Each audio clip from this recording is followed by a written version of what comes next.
Leader के रूप में प्रस्तुत करे तो इंडिया गठबंधन घोषित करे उनको प्रधानमंत्री का उम्मीदवार। इंडिया गठबंधन में उनको प्रधानमंत्री का उम्मीदवार घोषित नहीं किया। उनकी पार्टी ने खुद ने प्रधानमंत्री का उम्मीदवार घोषित नहीं किया। अब कांग्रेस केवल जातियों के आधार पर देश को विभाजन की रणनीति के तहत चुनाव लड़ना चाहती है। गलत तथ्यों को, गलत अफवाहों को पेश करके चुनाव लड़ती है। जैसे ही मोदी जी के 400 पार नारे का नारा देश में चला, जन जन बोलने लगा, तो उस 400 पर वो कहने लगे कि 400 पार पे संविधान परिवर्तन होगा। आप देखिए, आज भी कांग्रेस झूठे नारे, झूठे वादे और असत्य बातों को कहकर समाज को दिग्भ्रमित करने का प्रयास करते हैं। मोदी जी ने कहा कि 400 पार हो या 425 हो, भारत के संविधान को कोई परिवर्तन नहीं कर सकता।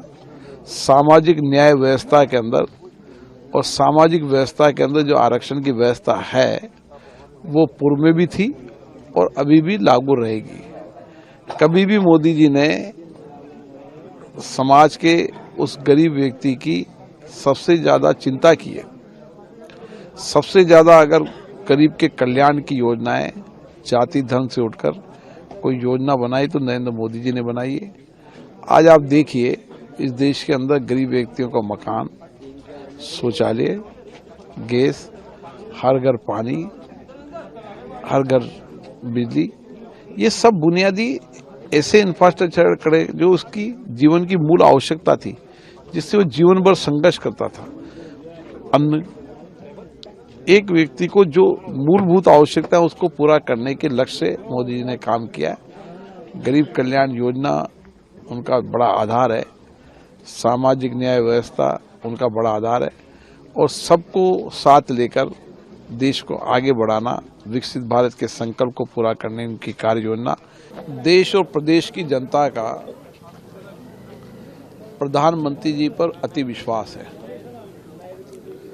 और इस 10 साल के अंदर माननीय प्रधानमंत्री जी ने देश के इंफ्रास्ट्रक्चर में हो, सामाजिक कल्याण के माध्यम से गरीब की जीवन परिवर्तन करना हो और अंतर्राष्ट्रीय स्तर पर भारत की ताकत बढ़ाना हो।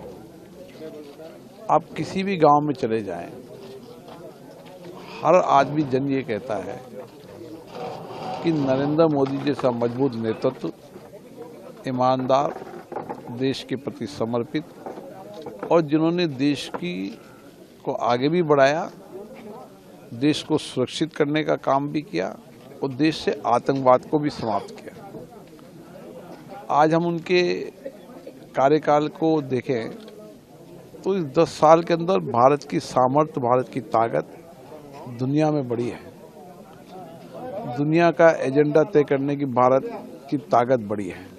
ये नरेंद्र मोदी जी का नेतृत्व है और जनता को विश्वास भरोसा है कि नरेंद्र मोदी जी के नेतृत्व में प्रदेश में और देश में फिर से 400 के लक्ष्यों को पार कर सरकार बनेगी।